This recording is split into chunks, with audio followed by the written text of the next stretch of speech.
আজ আমরা দেখতে চলেছি 2025 সালে রিলিজ হয় একটি অসাধারণ মুভি যার নাম হচ্ছে ক্র্যাকেন। এটি মূলত একটি সার্ভাইভাল থ্রিলার মুভি।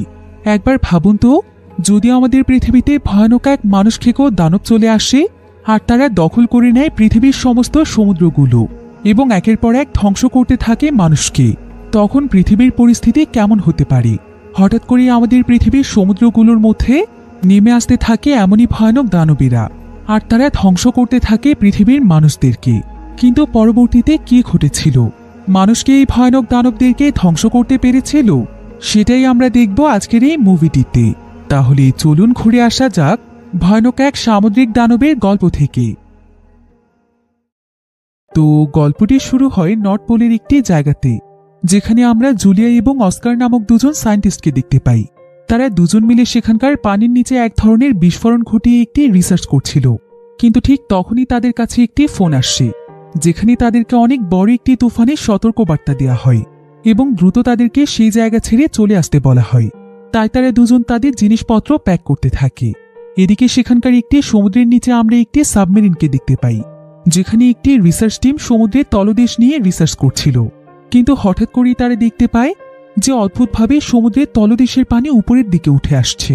এদিকে জুলিয়া যে স্ক্যানার লাগিয়েছিল সেই স্ক্যানারটি হঠাৎ অদ্ভুত আচরণ করছিল এবং হঠাৎ করেই তাদের আশেপাশের বরফগুলো ফাটতে শুরু করেছিল। তাই অস্কার দ্রুত বোমটি বিস্ফোরণ করে তার টাস্ক কমপ্লিট করতে চাইছিল। এদিকে বিপদ বুঝতে পেরে জুলিয়া তাড়াতাড়ি করে তাদের জিনিসগুলো নিয়ে পালাতে চাইছিল, কিন্তু তাদের হাতে একদমই সময় ছিল না, কারণ বরফ এত দ্রুত পরিমাণে ভাঙতে শুরু করেছিল যে তারা এখানে থাকলে তারা সেই বরফের নিচেই তলিয়ে যাবে। তাই অস্কার তখন তাড়াতাড়ি জুলিয়াকে টেনে তাদের স্নোবাইক পর্যন্ত নিয়ে যায় আর তারা দুজন মিলে দ্রুত সেখান থেকে পালানোর চেষ্টা করে। কিন্তু বরফ ভাঙতে ভাঙতে একদম তাদের কাছেই চলে আসছিল। আর অস্কার এবং জুলিয়া তাদের রিসার্চের জন্য যে বোমগুলো পানিতে ফেলেছিল সেগুলো হঠাৎ করে ব্লাস্ট হতে শুরু করে। আর যেহেতু পানির স্রোতে সেগুলো একদম উপরে উঠে এসেছিল, তাই সেই বোমের বিস্ফোরণে সেখানে বিশাল বড় সুনামি তৈরি হয়ে যায়। এতে করে তাদের বেস ক্যাম্প একদম পুরোপুরিভাবে পানির নিচে চলে যায় আর আশেপাশে থাকা সবকিছু একদম ধ্বংস হয়ে যেতে থাকে। জুলিয়া এতে প্রচণ্ড ভয় পেয়ে গিয়ে সেখানে কাঁদছিল। আর কিছুক্ষণের মধ্যে তাদের কোনো কিছু বুঝে ওঠার আগে সেই সুনামির পানির নিচে তারা দুজনও তলিয়ে যায়। অন্যদিকে সেই সাবমেরিনটিও বিস্ফোরণের জায়গাটির কাছেই চলে এসেছিল, যার ফলে পানির স্রোতে সাবমেরিনটি অনেক বড় একটি ধাক্কা খায়। ফলে পুরো সাবমেরিনটি একদম কাঁপছিল, মনে হচ্ছিল যে এখনই সাবমেরিনটি ফেটে যাবে। তাই সাবমেরিনের ভেতরে থাকা সবাই অনেক ভয় পেয়ে যায়। তারা এখানে সার্ভাইভ করার অনেক চেষ্টা করছিল, কিন্তু কিছুক্ষণের মধ্যেই তারা সবাই বুঝতে পারে যে তাদের সাবমেরিনের মধ্যে কিছু একটা বারবার ধাক্কা দিচ্ছে। ফলে সাবমেরিনটির ভেতরে অনেক বেশি প্রেসার ক্রিয়েট হচ্ছে আর আস্তে আস্তে সাবমেরিনের বিভিন্ন ইঞ্জিন নষ্ট হয়ে যাচ্ছে এবং সাবমেরিনের বিভিন্ন অংশ ভেঙে চুরে তছনছ হয়ে যাচ্ছে। আসলে এখানকার রিসার্চের বিস্ফোরণের ফলে অনেক ভয়ানক একটি প্রাণী জেগে উঠেছে, যেটা প্রায় 1000 বছরের বেশি সময় ধরে ঘুমন্ত অবস্থায় ছিল। এখন সেই প্রাণীটির আক্রমণের ফলে পুরো সাবমেরিনটি একদম ডিস্ট্রয় হয়ে যায়। ফলে দেখতে দেখতেই সাবমেরিনটি একদম সমুদ্রের পানির গভীরে তলিয়ে যায়। আর পরবর্তীতে এই সাবমেরিন এবং সাবমেরিনে থাকা কারো কোনো খোঁজ পাওয়া যায় না। এবার আমরা আমেরিকার একজন নেভি কমান্ডারকে দেখতে পাই। তার নাম হচ্ছে গ্র্যাব। গ্র্যাবের কাছে আজকে একটি নোটিশ এসেছে, যেটা দেখে সে জানতে পারে যে তাদের গত মিশনে যাওয়া সাবমেরিনটি নর্থ পোলের মাঝে হারিয়ে গিয়েছে। আর সেই সাবমেরিন এবং সাবমেরিনে থাকা কোনো মানুষের খোঁজ পাওয়া যায়নি। যেটা জানতে পেরে গ্র্যাব তো একদম অবাক হয়ে যায়, কারণ তাদের এই মিশনটি এতটাই সুরক্ষিতভাবে করা হয়েছিল যে সাবমেরিনের হারিয়ে যাওয়ার কোনো প্রশ্নই আসে না। তাই সে এখানে স্পেশাল একটি অ্যাসাইনমেন্টে সাইন করে দেয়, যাতে করে সর্বোচ্চটা দিয়ে সাবমেরিনটিকে সার্চ করা হয় এবং সাবমেরিনটির সঙ্গে আসলে কি ঘটেছিল সেটা যেন যাচাই করা হয়। এবার অন্যদিকে আমরা ভিক্টর নামক একজন কমান্ডারকে দেখতে পাই। নেভি কমান্ডার গ্র্যাব যে সার্চের জন্য সাইন করেছে সেই সার্চের মিশনের লিডার হচ্ছে ভিক্টর। ভিক্টর আজকে তার পুরো টিমকে নিয়ে সেই হারিয়ে যাওয়া সাবমেরিনের সন্ধানে যাচ্ছে। এবার তাদের ডেপুটি কমান্ডার গুসকোপ সবকিছু চেক করার পর সাবমেরিনটিকে স্টার্ট করার জন্য অর্ডার দেয়। ফলে কিছুক্ষণের মধ্যেই সমুদ্রের গভীরে তাদের যাত্রা শুরু হয়ে যায়। তবে সাবমেরিনটি যখন সমুদ্রের উপরে ছিল তখন ভিক্টর এবং গুসকোপ সাবমেরিনের উপরে এসে আবহাওয়া চেক করছিল যে আকাশের পরিস্থিতি ভালো আছে কিনা। তারা পর্যবেক্ষণ করে দেখতে পায় যে আবহাওয়ার পরিস্থিতি খুবই ভালো। তাই ভিক্টর তখন সাবমেরিনটিকে সমুদ্রের গভীরে নিয়ে যেতে শুরু করে। আর তারা যখন সফলভাবে সমুদ্রের গভীরে চলে আসে তখন ভিক্টর সাবমেরিনে থাকা ক্রুদেরকে বলে যে সমুদ্রের মধ্যে সাবমেরিনের গ্যাসের দিকে লক্ষ্য করার জন্য, কারণ সমুদ্রের পানিতে নিশ্চয়ই আগে সাবমেরিনের গ্যাস রয়েছে। তাই সেই গ্যাসকে ফলো করে এগুলি তারা খুব সহজেই সাবমেরিনটিকে খুঁজে পেতে পারে। এবার আমরা আবারও নর্থ পোলের পরিস্থিতি দেখতে পাই, যেখানে দেখা যায় যে জুলিয়া এবং অস্কার এখনো বেঁচে আছে। তারা কোনো মতে সেই সুনামির ঝড় থেকে উঠে এসেছিল, আর এখন তারা তাদের বাকি টিম মেম্বারদের সন্ধান করছে। তবে আশেপাশে কোনো মানুষের অস্তিত্বই ছিল না। তো তাদের সন্ধান করতে করতে জুলিয়া সেখানে একটি ট্র্যাকিং বই খুঁজে পায়, যেটার মাধ্যমে সমুদ্রের বিভিন্ন লোকেশন এবং তথ্য খুঁজে পাওয়া যায়। অন্যদিকে আমরা ভিক্টরদের সাবমেরিনটিকে দেখতে পাই। সাবমেরিনের ক্রুরা যখন আশেপাশের সবকিছু চেক করছিল, তখন তারা একটি বিষয় দেখে অনেক ভয় পেয়ে যায়। সেটা হলো তারা এখন যেই জায়গাটিতে এসেছে, সেই জায়গাটিতে প্রচুর পরিমাণে তিমি রয়েছে, যেটা তাদের সাবমেরিনের জন্য ঝুঁকিপূর্ণ হতে পারে। তাছাড়া তারা এখন যে গভীরতায় রয়েছে, সেখানে এতগুলো তিমি একসঙ্গে থাকাটা কিছুটা অস্বাভাবিক ছিল। এখন এখানে যাতে বড় কোনো দুর্ঘটনা না ঘটে, তাই ভিক্টর ক্রুদেরকে বলে সাবমেরিনটি সমুদ্রের আরও গভীরে নিয়ে যাওয়ার জন্য, যাতে করে তিমিগুলো তাদের সাবমেরিনের উপর হামলা করতে না পারে। ক্রুরা তখন আস্তে আস্তে সাবমেরিনটিকে সমুদ্রের গভীরে নিয়ে যেতে থাকে, কিন্তু আশেপাশে প্রচুর পরিমাণে তিমি থাকার কারণে এতে তাদের কিছুটা সমস্যা হচ্ছিল, কারণ তিমিদের সাথে তাদের সাবমেরিনটি ধাক্কা খাচ্ছিল। তাই ভিক্টর সবাইকে সাবমেরিনের সাইরেন বাজাতে বলে, যাতে করে সাইরেনের শব্দে তিমিগুলো ভয় পেয়ে দূরে চলে যায়। আর ক্রুরা এমনটা করলে বিষয়টি তাদের কাজেও লেগে যায়, তিমিগুলো সঙ্গে সঙ্গেই দূরে সরে যায়। এরপর তারা আস্তে আস্তে সাবমেরিনটিকে সমুদ্রের গভীরে নিয়ে চলে আসছে, কিন্তু এতেও যেন সমস্যা শেষ হয় না, কারণ সাবমেরিনটি সমুদ্রের যত গভীরে যাচ্ছিল, সাবমেরিনের ভেতরে থাকা সবাই অদ্ভুত অদ্ভুত আওয়াজ শুনতে পাচ্ছিল। আর কিছুক্ষণ পর সেখানে এত জোরে একটি গর্জনের আওয়াজ শুনতে পাওয়া যায় যে এতে তাদের সাবমেরিনটি একদম কেঁপে ওঠে। কেউ বুঝতে পারছিল না যে এটা কিসের আওয়াজ ছিল।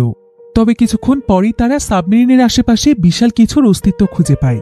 এরপর কিছুক্ষণ পর্যবেক্ষণ করে তারা বুঝতে পারে যে এটা আসলে দানব আকৃতির একটি মাইথোলজিক্যাল ক্রিয়েচার, যেটার নাম হচ্ছে ক্র্যাকেন। এই ক্রিয়েচার পৃথিবী থেকে বিলুপ্ত হয়ে গিয়েছিল, তবে পৃথিবী এবং জীববিজ্ঞান সম্পর্কিত বইয়ের কোথাও কোথাও এই প্রাণীটির অস্তিত্ব পাওয়া যায়, কিন্তু পৃথিবীর কোনো মানুষই কখনোই এই প্রাণীটিকে দেখেনি। তাই ভিক্টর এবং তার পুরো টিমের কাছে এই বিষয়টি অবিশ্বাস্য ছিল। ভিক্টর তখন ইমার্জেন্সিভাবে তার টিমকে সাবমেরিনটিকে সেই জায়গা থেকে সরিয়ে নিতে বলে, যাতে করে ক্র্যাকেন কোনোভাবেই তাদের উপস্থিতি টের না পায়। পুরো সাবমেরিনে ইমার্জেন্সি সিগন্যাল চালু করে দেওয়া হয়। এবার তারা আস্তে আস্তে তাদের সাবমেরিনটিকে সেই জায়গা থেকে সরিয়ে নেওয়ার চেষ্টা করে, কিন্তু এখন তারা যে জায়গাটিতে ছিল, সেই জায়গাটির প্রায় সমস্ত জায়গাতেই বরফের আস্তরণ দিয়ে ঢাকা ছিল, অর্থাৎ সমুদ্রের এত গভীর পর্যন্ত বরফ ছিল। তারা তখন কোনো উপায় না পেয়ে বরফের মধ্যেই সাবমেরিনটিকে ঢুকিয়ে দেয়। সাবমেরিনটি তখন বরফগুলো ভাঙতে ভাঙতে অনেকটাই ভেতরে চলে আসে। এতে প্রথমে সাবমেরিনের ইঞ্জিনে অনেক সমস্যা দেখা দিচ্ছিল। এবার তারা একদম বিশাল বিশাল বরফের মাঝখানে চলে আসছে, আর এখানে এসে তারা কোনো মতে তাদের সাবমেরিনটিকে থামিয়ে দেয়। ভিক্টর তখন আস্তে আস্তে সাবমেরিনটিকে সমুদ্রের গভীরে নিয়ে যেতে বলে।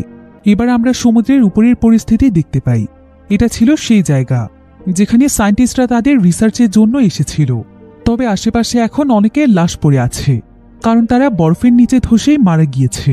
অন্যদিকে সাবমেরিনের এক ধরনের ক্যামেরা ছিল, যেটা ভিক্টর তার টিমকে নিয়ে বরফের আস্তরণের উপরে পাঠিয়ে দেয়, যাতে করে সে এখানকার পরিস্থিতি চেক করতে পারে, কারণ এখানে রিসার্চের জন্য অনেক সায়েন্টিস্ট এসেছিল। যদি তারা এখানে কাউকে পেয়ে যায়, তো ভিক্টর যখন সেই ক্যামেরা দিয়ে আশেপাশে চেক করছিল, ঠিক তখনই সে সেখানে জুলিয়া এবং অস্কারকে দেখতে পায়। সে এতে অনেক খুশি হয়, আর সে তার টিমকে এবার সাবমেরিনটিকে উপরের দিকে নিয়ে যেতে বলে, যাতে করে জুলিয়া এবং অস্কারকে তারা তাদের সঙ্গে করে নিয়ে আসতে পারে। এবার কিছুক্ষণের মধ্যেই দেখা যায় যে সাবমেরিনটি বরফ ভেদ করে উপরে উঠে আসে। এরপর সাবমেরিনের কয়েকজন টিম মেম্বার জুলিয়া এবং অস্কারের কাছে যায়। জুলিয়া তখন তাদেরকে জানায় যে তারা দুজনে একটি জিওলজিস্ট কন্ডাক্টিং রিসার্চে এসে এখানে আটকা পড়ে গিয়েছে। জুলিয়া তাদেরকে এখানে ঘটে যাওয়া সমস্ত ঘটনাগুলোও বলে, যে কিভাবে এখানকার বরফগুলো ধসে পড়তে শুরু করেছিল, আর হঠাৎ করে সমুদ্রের পানির উচ্চতা বেড়ে যাওয়ার কারণে তাদের রিসার্চের বোমগুলো বিস্ফোরণ হয়ে গিয়েছিল। একথা শুনে ভিক্টর বুঝতে পারে যে এটাই তাহলে সেই জায়গা যেখান থেকে সাবমেরিনটি মিশনে এসে হারিয়ে গিয়েছিল। এবার সাবমেরিনের পুরো টিম মিলে অস্কার এবং জুলিয়াকে তাদের সাবমেরিনে উঠিয়ে নেয়। এরপর তারা আবারও সেই হারিয়ে যাওয়া সাবমেরিনের খোঁজ করার সিদ্ধান্ত নেয়।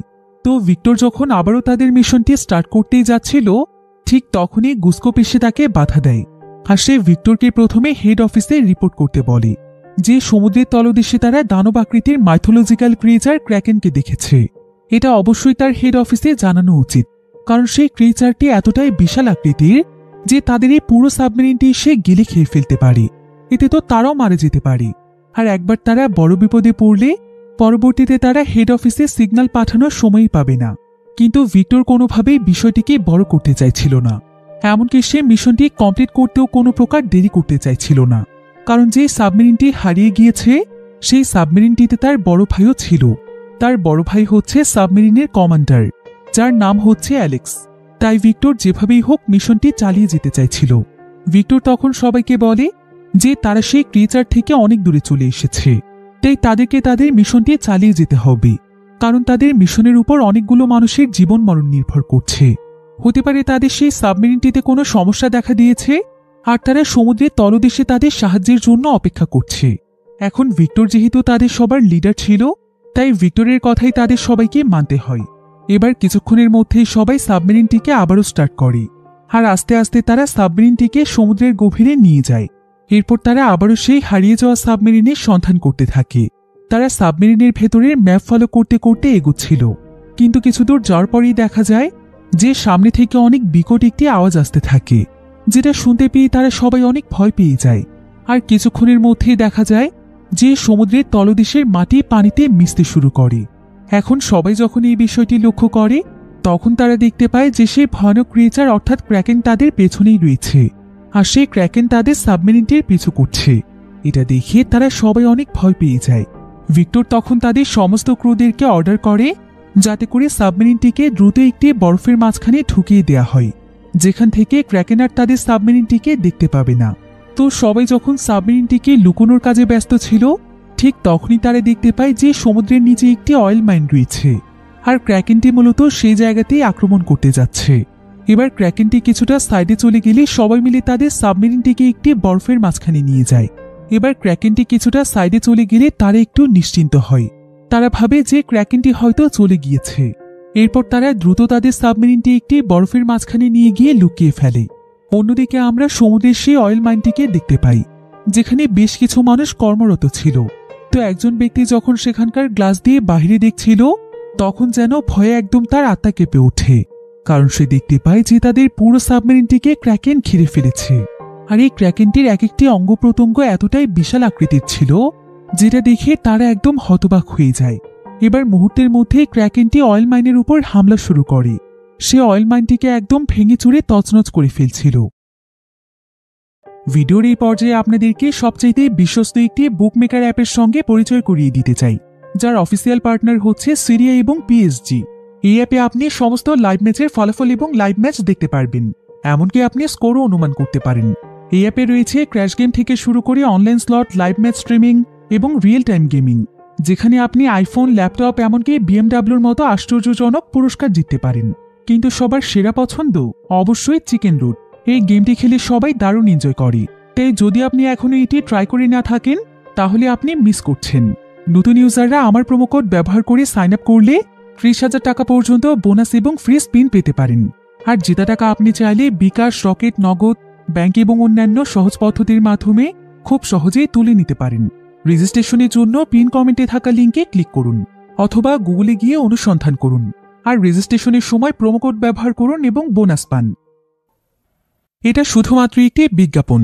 এই সমস্ত অ্যাপে আর্থিক ক্ষতির সম্ভাবনা রয়েছে, তাই এই ধরনের অ্যাপ থেকে দূরে থাকুন। ফলে সেখানকার গ্লাস ভেঙে সমুদ্রের পানি সেখানে প্রবেশ করতে শুরু করে।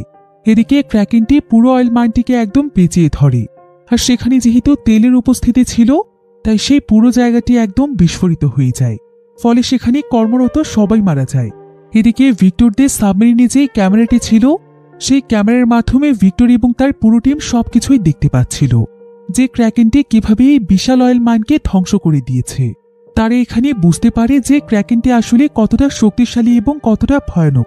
এতদিন যে ক্রিয়েচারটিকে তারা শুধুমাত্র বইতেই পড়েছে, সেই ক্রিয়েচারটি আজকে সত্যি সত্যি তাদের সামনে। তারা তো ভাবতেই পারছে না যে পৃথিবীতে এত বড় ক্রিয়েচার রয়েছে। এখন তাদের এখানে কোনো কিছু বুঝে ওঠার আগে ক্র্যাকেনটি তাদেরকে দেখে ফেলে, আর আবারও সে তাদের পিছু করতে শুরু করে। সবাইতে প্রচণ্ড ভয় পেয়ে গিয়ে সাবমেরিনটিকে আবারও ঘুরিয়ে ফেলে। কিন্তু ক্র্যাকেনটি যেহেতু বিশাল আকৃতির ছিল, তাই সে দূর থেকেই তার লেজ দিয়ে সাবমেরিনটির উপর অ্যাটাক করছিল। এতে করে সাবমেরিনটি কাঁপতে শুরু করে। সবাই এতে অনেক ভয় পেয়ে যায়। গুসকোপ তখন ভিক্টরের কাছে এসে বলে যে এসব কিছু ভিক্টরের জন্যই হয়েছে, তাই এখন সে যা বলছে সবাই যেন তাই করে। গুসকোপ তখন ক্রুদেরকে সাবমেরিনে টর্পেডো লঞ্চ করতে বলে এবং ক্র্যাকেনটির উপর অ্যাটাক করতে বলে। এবার মুহূর্তের মধ্যে ভিক্টর এবং গুসকোপের কমান্ডে ক্রুরা দ্রুত টর্পেডোর পজিশন সেট করে ফেলে, আর তারা দেরি না করে সঙ্গে সঙ্গে টর্পেডো লঞ্চ করে দেয়। এরপর দেখা যায় যে দুটো টর্পেডো সোজা ক্র্যাকেনটির কাছে গিয়ে বিস্ফোরিত হয়ে যায়। সবাই এতে সেখানে সেলিব্রেট করতে শুরু করে, কারণ তারা ভাবছিল যে ক্র্যাকেনটি মারা গিয়েছে। কিন্তু এত বড় একটি অয়েল মাইন বিস্ফোরণের পরও যে ক্র্যাকেনের কিছু হয়নি, সেই ক্র্যাকেন কি শুধুমাত্র টর্পেডোর মাধ্যমেই মরবে? কিন্তু সবাই এখানে এবার অনেক রিল্যাক্সে ছিল। এমন সময় গুসকোপ আবারও ভিক্টরকে কথা শোনাতে শুরু করে। সে তাকে বলে যে সে এখানকার লিডার হওয়ার যোগ্য নয়, কারণ সে একজন লিডার হয়ে একটি সঠিক ডিসিশন নিতে পারেনি। তার জন্য আজকে সবাই মরতে যাচ্ছিল, তাই এখন থেকে সবাইকে সে কমান্ড করবে, কারণ সে ইমার্জেন্সি ভাবে একটি সিদ্ধান্ত নিয়ে ক্র্যাকেনকে মেরে ফেলেছে, যেটা ভিক্টর করতে পারেনি। কিন্তু মুহূর্তের মধ্যেই গুসকোপের এই আত্মবিশ্বাস মাটিতে মিশে যায়, কারণ একজন ক্রু মেম্বার চিৎকার করে বলে যে ক্র্যাকেনটি তো এখনো মুভ করছে, এটার এখনো কিছু হয়নি। গুসকোপ তখন আবারও টর্পেডো লঞ্চ করতে বলে। এবার আবারও যখন দুটো টর্পেডো গিয়ে ক্র্যাকেনটিকে আঘাত করে, তখন এতেও ক্র্যাকেনটির কিছু হচ্ছিল না। ক্র্যাকেনটি একদম আগের মতোই মুভ করছিল। সমস্ত ক্রু মেম্বার এইতে অনেক ভয় পেয়ে যায়, আর তারা গুসকোপকে তাদেরকে পরবর্তী কমান্ড দিতে বলে। কিন্তু গুসকোপ এখন নিজে একদম কনফিউজড হয়ে যায় যে সে আসলে এখন ক্রুদেরকে কি করতে বলবে। আর গুসকোপ যেহেতু ভিক্টরকে অপমান করেছে, তাই ভিক্টর ইচ্ছে করেই চুপ করে বসেছিল, এবং সে বুঝতে পারে যে পুরো টিমকে কমান্ড দেওয়া এতটাও সহজ কাজ নয়। তাই ভিক্টর তখন আবারও কমান্ডের দায়িত্ব নেয়। ভিক্টর তখন সমস্ত ক্রু মেম্বারদেরকে বলে যে বিশাল আকৃতির দানবকে তারা অ্যাটাক করে মারতে পারবে না, তাই তাদের উচিত এখান থেকে পালানোর চেষ্টা করা, কারণ এই ক্র্যাকেনের উপর অ্যাটাক করে কোনো লাভ নেই। ক্রু মেম্বাররা তখন তাদের সাবমেরিনের স্পিড বাড়িয়ে দিয়ে পালানোর চেষ্টা করে, কিন্তু তারপরে এক পর্যায়ে ক্র্যাকেনটি সাবমেরিনের উপর এত জোরে আঘাত করে যে সাবমেরিনের একটি অংশ ক্ষতিগ্রস্ত হয়, আর পুরো সাবমেরিনটি অনেক জোরে ধাক্কা খাওয়ার কারণে সাবমেরিনে থাকা সবাই নিচে পড়ে যায়। আর ভিক্টর তার মাথায় আঘাত পেলে তার মাথা ফেটে যায়, ফলে মুহূর্তের মধ্যেই ভিক্টর সেখানে অজ্ঞান হয়ে পড়ে যায়। এদিকে সাবমেরিনের বেশ কিছু ইলেকট্রনিক ডিভাইস ভেঙে তছনছ হয়ে যায়, ফলে সাবমেরিনের ভেতরে শর্ট সার্কিট হতে শুরু করে। সাবমেরিনটিও নিজের নিয়ন্ত্রণ হারিয়ে সমুদ্রের তলদেশে চলে যেতে থাকে। আর কিছুক্ষণের মধ্যেই সাবমেরিনটি একদম সমুদ্রের নিচের মাটিতে গিয়ে অনেক জোরে ধাক্কা খায়, ফলে সাবমেরিনের ইঞ্জিনগুলো কাজ করা বন্ধ করে দেয়। আর সেই ক্র্যাকেনও তার লেজ দিয়ে বারবার সাবমেরিনে আঘাত করছিল। এতে করে সাবমেরিনের ক্রু মেম্বাররা অনেক ভয় পেয়ে যায়। তারা দ্রুত সেখানকার ইমার্জেন্সি সিগন্যাল চালু করে দেয়। সেই সাথে তারা হেড অফিসেও সিগন্যাল পাঠানোর চেষ্টা করছিল, কিন্তু এখন সিগন্যালগুলো কোনোভাবেই কাজ করছিল না। এদিকে সাবমেরিনটিকে চারিদিক থেকে ক্র্যাকেন ঘিরে ফেলে। সাবমেরিনটি একদম ক্র্যাকেনের মাঝখানে পড়ে যায়। অন্যদিকে ঠিক তখনই সাবমেরিনের ইঞ্জিন রুমে আগুন লেগে যায়। এতে পরিস্থিতি আরও অনেক বেশি খারাপ হয়ে যেতে থাকে। সবাই ভাবতে থাকে যে তাদের বাঁচার আর কোনো উপায় নেই, কারণ ইঞ্জিন রুমে আগুন লেগে ইঞ্জিনই যদি নষ্ট হয়ে যায়, তাহলে তো তারা আর তাদের সাবমেরিন নিয়ে ফিরতে পারবে না। এদিকে একজন ক্রু যখন সিগন্যাল পাঠানোর চেষ্টা করছিল, তখন সে হেডফোনের মাধ্যমে বাহিরে এমন বিকট একটি আওয়াজ শুনতে পায় যে সে আওয়াজ শুনে সে জ্ঞান হারিয়ে ফেলে। অন্যদিকে ততক্ষণে ভিক্টরের জ্ঞান ফিরে আসে। ভিক্টর তখন দ্রুত কন্ট্রোল রুমে চলে আসে, আর সে তার অন্যান্য ক্রুদেরকে অর্ডার দেয় যত দ্রুত সম্ভব ফায়ার এক্সটিংগুইশার নিয়ে ইঞ্জিন রুমে যাওয়ার জন্য এবং অন্ততপক্ষে আগুন নেভানোর চেষ্টা করার জন্য, কারণ এখানে অনেকগুলো মানুষের জীবন মরণের ব্যাপার। এদিকে ততক্ষণে টর্পেডো রুমেও আগুন ছড়িয়ে পড়েছিল, আর যদি একবার টর্পেডোতে আগুন লেগে যায় তাহলে সমস্ত টর্পেডোগুলো ব্লাস্ট হয়ে যাবে। এজন্য দ্রুত কয়েকজন ক্রু মেম্বার ফায়ার এক্সটিংগুইশার নিয়ে ইঞ্জিন রুমের কাছে চলে যায়, কিন্তু ততক্ষণে আগুনের পরিমাণ অনেক বেশি বেড়ে গিয়েছিল, তাই ক্রু মেম্বাররা সেখানে ভালোভাবে প্রবেশই করতে পারছিল না।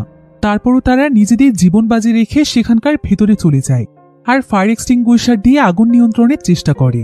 কিন্তু এদিকে পেছনের সাইড দিয়ে টর্পেডো রুমে আগুন পৌঁছে গিয়েছিল, আর টর্পেডোর মধ্যে আগুন লেগে যাওয়ার কারণে সঙ্গে সঙ্গে টর্পেডো রুমটি একদম ব্লাস্ট হয়ে যায়, যার ফলে অনেক ক্রু মেম্বার সেখানে আহত হয়।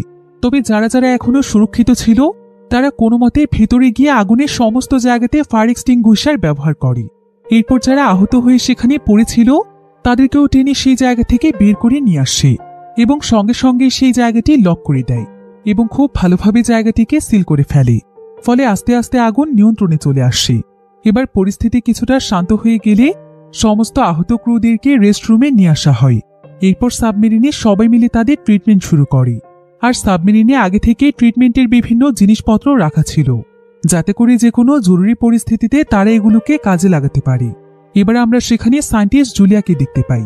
জুলিয়া এখানকার মেডিকেল টিমকে সবচাইতে বেশি সাহায্য করছিল, কারণ মেডিকেলের ব্যাপারে তার বেশ ভালো আইডিয়া আছে, তাই সে প্রত্যেকটি ক্রু মেম্বারের ট্রিটমেন্ট করছিল। এভাবেই জুলিয়া প্রায় বেশ কয়েক ঘন্টা কাজ করে। যে ভিক্টরও যেহেতু আজকে আহত হয়েছিল, তাই সে একটি রুমে বসে বিশ্রাম নিচ্ছিল। কিন্তু কিছুক্ষণ পর তার কাছে জুলিয়া আসে।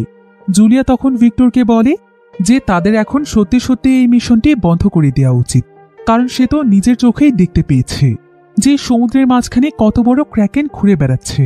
তাহলে তার কাছে কি মনে হয় যে এখনো সেই সাবমেরিনটি আছে, অথবা সাবমেরিনের কোনো মানুষ জীবিত আছে? তার কাছে তো এটা একদমই মনে হচ্ছে না, বরং তার মনে হচ্ছে যে সেই সাবমেরিনে কেউ বেঁচে নেই। একথা শুনে ভিক্টরের অনেক মন খারাপ হয়ে যায়, কারণ সে তার ভাই অ্যালেক্সকে নিয়ে অনেক দুশ্চিন্তায় ছিল। এবার এমন সময় সেখানে সাবমেরিনের একটি টিম আসে, আর তারা ভিক্টরকে জানায় যে কন্ট্রোল রুমে অদ্ভুত একটি সিগন্যালের আওয়াজ পাওয়া যাচ্ছে, কিন্তু সেই সিগন্যালটি আসলে কিসের সিগন্যাল সেটা ক্লিয়ারভাবে বোঝা যাচ্ছে না। একথা শুনে ভিক্টর তখন দৌড়ে কন্ট্রোল রুমে চলে যায়, আর সে তার কানে হেডফোন দিয়ে সিগন্যালটিকে বোঝার চেষ্টা করে, যদিও সিগন্যালটিতে পরিষ্কারভাবে কিছুই বোঝা যাচ্ছিল না। তারপরেও ভিক্টর এখানে সবাইকে বলে যে সে পুরোপুরিভাবে নিশ্চিত এই সিগন্যাল তার ভাই অ্যালেক্স পাঠিয়েছে। নিশ্চয়ই তাদের সাবমেরিন এখনো সুরক্ষিত আছে, আর তারা বেঁচে আছে, তা না হলে হঠাৎ করে এখানে সিগন্যাল কেন আসবে? ভিক্টর তখন সবাইকে রেস্কিউ মিশন চালিয়ে যেতে বলে, কিন্তু এখন কেউই ভিক্টরের কথা শুনতে চাইছিল না, কারণ সবারই নিজেদের জীবনের ভয় ছিল। এই জায়গাটির প্রতিটি মুহূর্তই হচ্ছে মৃত্যুর সঙ্গে লড়াই করার মতো, তাই সবাই চাইছিল মিশনটিকে এখানেই শেষ করে ফিরে যেতে। তবে ভিক্টর তখন সকলকে উদ্দেশ্য করে বলে, আপনাদের কি মনে আছে যখন আমরা নেভিতে কাজ করতে আসি, তখন আমরা সবাই একটি শপথ করি এবং আমরা প্রতিজ্ঞা করি যে আমরা আমাদের দায়িত্বে সবসময় অটুট থাকব। যদি আমাদের জীবনও চলে যায় তারপরও কখনো পিছপা হব না। তাহলে আমাদেরকে এখন যে মিশনটিতে পাঠানো হয়েছে সেটাও তো আমাদের উপরে একটি বড় দায়িত্ব। তাহলে আমরা জীবনের ভয়ে এই দায়িত্বকে কিভাবে অস্বীকার করতে পারি? আপনারা একবার ভেবে দেখুন তো, আমরা আটকে আছি সমুদ্রের একদম গভীরে, যেখানে ক্র্যাকেনের মতো ভয়ানক দানব ঘুরে বেড়াচ্ছে, এবং আমাদের সাবমেরিনটিও কাজ না করার কারণে ফিরে যাওয়ার মতো কোনো রাস্তা নেই। তাই আমরা আমাদের টিমের পক্ষ থেকে সাহায্যের জন্য অপেক্ষা করছি, কিন্তু কেউ আমাদেরকে বাঁচাতে আসছে না। আস্তে আস্তে আমরা সমুদ্রের গভীরে মরতে শুরু করেছি। তখন সেই মুহূর্তটা আপনাদের কাছে কেমন লাগবে? যারা সেই সাবমেরিনে আটকে আছে তাদের সঙ্গে ঠিক এমনটাই ঘটছে। এখন আপনারাই বলুন যে জীবনের ভয়ে আপনারা কি আপনাদের দায়িত্ব থেকে সরে দাঁড়াবেন, নাকি দায়িত্ব কাঁধে নিয়ে মানুষের জীবন বাঁচাবেন? ভিক্টরের এসব কথা শুনে সবাই অনেক মোটিভেট হয়ে যায়, আর তারা সবাই মিলে পুরোদমে আবারও রেস্কিউ মিশন স্টার্ট করে। সাবমেরিনের ইঞ্জিনে সবকিছু ঠিকঠাকভাবে সেট আপ করার পর ক্রুরা আবারও সাবমেরিন নিয়ে এগোতে থাকে। ভিক্টর এতে সকলের প্রতি অনেক খুশি হয়, কারণ তারা সবাই তার কথা রেখেছে। এবার দেখতে দেখতেই সাবমেরিনটি সমুদ্রের প্রায় 1000 মিটার গভীরে চলে যায়। ক্রু মেম্বাররা তখন ভিক্টরকে জানায় যে তারা তাদের সাবমেরিনের একদম শেষ লিমিটে চলে এসেছে, কারণ 1000 মিটারই হচ্ছে তাদের সাবমেরিনের ম্যাক্সিমাম লিমিট। তাই এখন তারা এর চাইতে আর গভীরে যেতে পারবে না। তবে তারা যেহেতু এখন একদম ম্যাক্সিমাম লিমিটে পৌঁছে গিয়েছে, তাই দেখা যায় সাবমেরিনের উপর যে পানি প্রেসার পড়ছিল, সেই প্রেসারের কারণে সাবমেরিনের বিভিন্ন জায়গাতে সমস্যা দেখা দেয়। এমনকি প্রেসারে সাবমেরিনের বিভিন্ন নাট খুলে যেতে থাকে।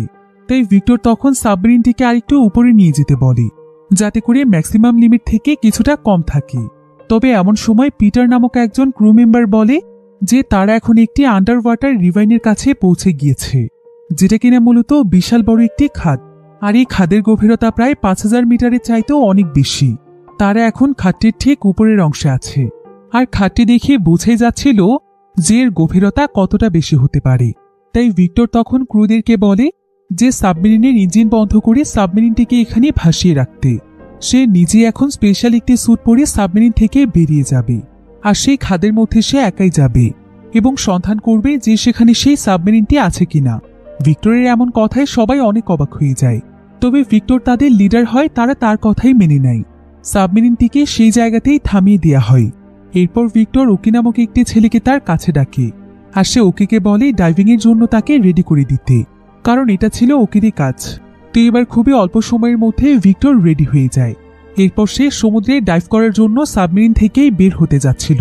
কিন্তু এমন সময় গুসকভ ভিক্টরকে বলে, তুমি যেটা করছো সেটা একদমই ঠিক নয়। আমার কাছে মনে হয় না যে সেই সাবমেরিনটি এখনো ঠিকঠাক আছে, কারণ প্রত্যেকটি সাবমেরিনেরই একটি প্রেশার লিমিট রয়েছে। আর আমার মনে হয় যে সেই সাবমেরিনটি এই গভীর খাদের মধ্যেই হারিয়ে গিয়েছে। আর তুমি তো জানোই যে সাবমেরিন সমুদ্রে যত বেশি গভীরে যায়, সাবমেরিনের উপর পানির প্রেশার তত বেশি বাড়তে থাকে। তাই যদি সেই সাবমেরিনটি এখানে ডুবেও যায়, তাহলে 5000 মিটার নিচে চলে গেলে সাবমেরিনটি তো ধ্বংস হয়ে যাওয়ার কথা। তারপরও তুমি এই গভীরতায় ডাইভ করতে চাইছো? আরেকবার চিন্তা করে দেখো, এতে তোমার জীবনও চলে যেতে পারে। তবে ভিক্টর তারপরে একবার সবকিছু চেক করে দেখতে চাইছিল।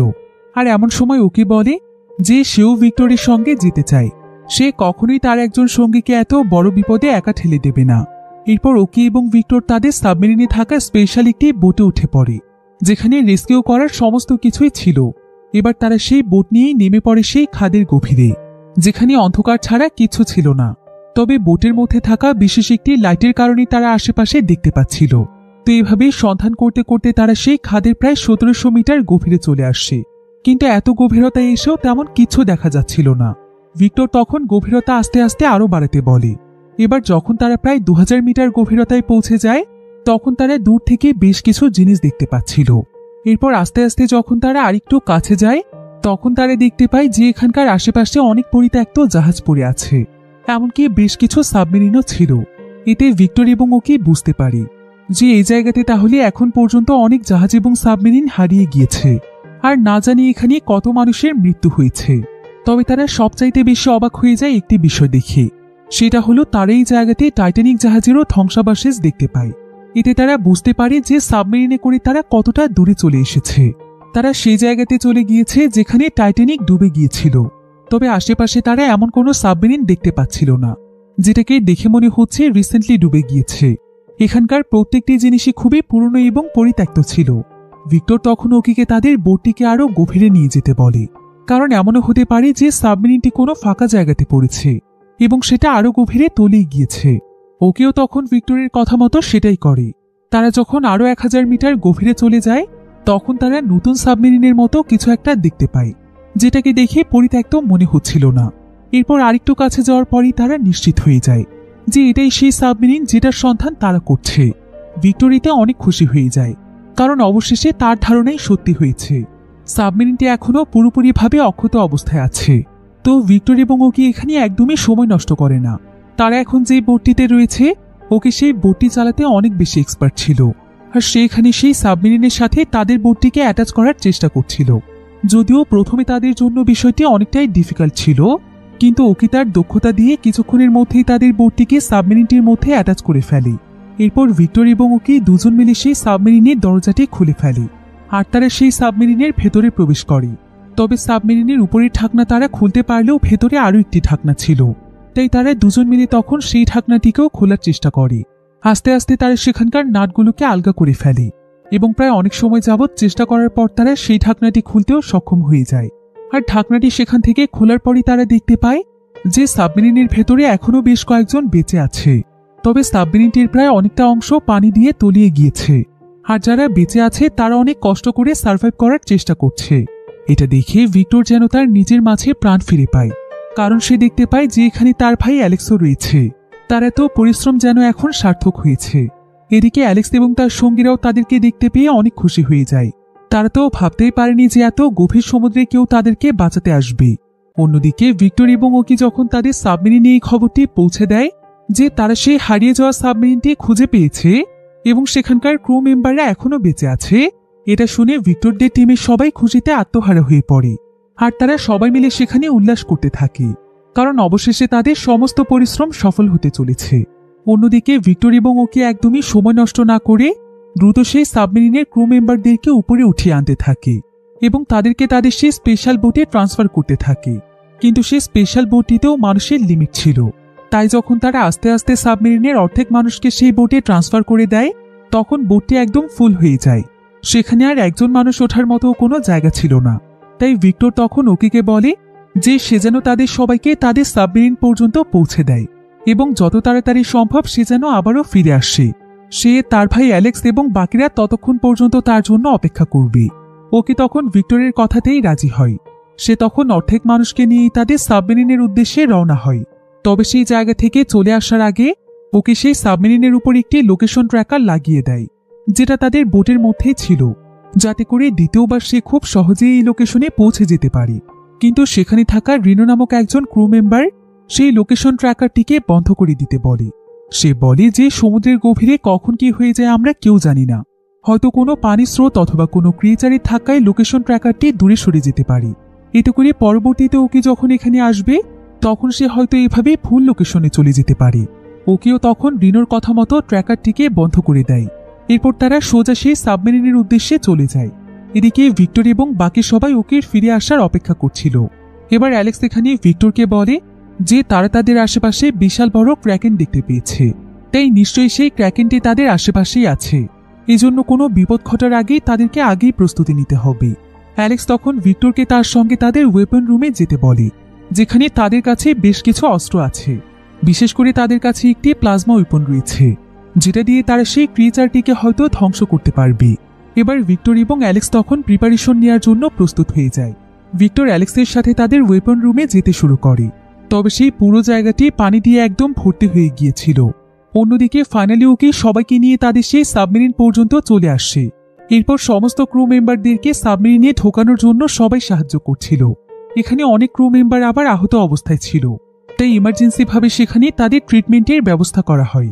তবে সমস্ত ক্রু মেম্বারদেরকে ভেতরে প্রবেশ করানোর পর জুলিয়া ভিক্টরকে দেখতে না পেয়ে অনেক ভয় পেয়ে যায়। আর সে যখন জানতে পারে যে ভিক্টর এখনো সেই সাবমেরিনে রয়েছে, পাশাপাশি এখনো সেই সাবমেরিনে আরো অনেক মানুষ রয়েছে, তখন জুলিয়া অনেক দুশ্চিন্তায় পড়ে যায়।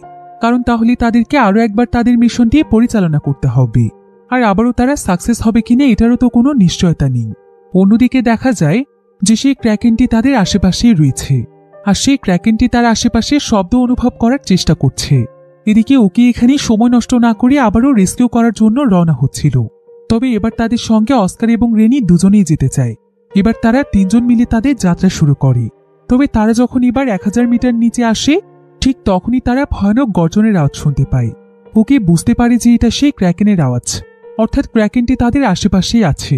অন্যদিকে গুসকোপ এবং তার পুরো টিমও এই আওয়াজ শুনতে পায়, তাই তারা তাদের মনিটর দিয়ে চেক করতে শুরু করে। আর কিছুক্ষণের মধ্যেই তারা দেখতে পায় যে ক্র্যাকেনটি তাদের সাবমেরিনের একদম সামনে চলে এসেছে, আর কিছুক্ষণের মধ্যেই ক্র্যাকেনটি তাদের উপর অ্যাটাক করবে। তাই গুসকোপ তখন তাদের সবাইকে বলে যে এখন তাদের কারো জন্য অপেক্ষা করার কোনো সময় নেই। তারা নিজেরা বাঁচলে তো তাদের জন্য অপেক্ষা করবে, তাই এখনই তাদেরকে ফিরে যেতে হবে, তা না হলে এখানেই তাদের মৃত্যু নিশ্চিত। ক্র্যাকেনটি তাদের সাবমেরিনে অ্যাটাক করলে এটাতে প্রেসার ক্রিয়েট হবে, ফলে সাবমেরিনে পানি প্রবেশ করতে শুরু করবে। সবাই বুঝতে পারে যে গুসকোপ ঠিকই বলছে, তাই তারা সবাই মিলে তখন তাদের সাবমেরিনটিকে সরিয়ে নেওয়ার চেষ্টা করছিল। এদিকে ক্র্যাকেনটি যখন সেখানে মুভ করছিল, তখন তার শরীরে থাকা একটি বড় পাথর তাদের সাবমেরিনের উপরে এসে পড়ে। এতে পুরো সাবমেরিনটি একদম কেঁপে ওঠে। সাবমেরিনের ইলেকট্রিক লাইনেও সমস্যা দেখা দিতে শুরু করে। সেই সাথে হঠাৎ করে সাবমেরিনটির উপর এমনভাবে প্রেসার বেড়ে যায় যে সাবমেরিনের বিভিন্ন জায়গা ভেদ করে পানি প্রবেশ করতে শুরু করে। সবাই এতে অনেক ভয় পেয়ে যায়। এদিকে সাবমেরিনে সবাই মিলে পানি বন্ধ করার আপ্রাণ চেষ্টা করছিল, তা না হলে তাদের সাবমেরিনটি তো ডুবে যাবে। অন্যদিকে ওকে তার সঙ্গীদেরকে নিয়ে সেই সাবমেরিনটি পর্যন্ত পৌঁছে যায়, কিন্তু তাদের অজান্তেই তাদের বোটের ঢাকায় সেখানকার লোকেশন ট্র্যাকারটি চালু হয়ে যায়।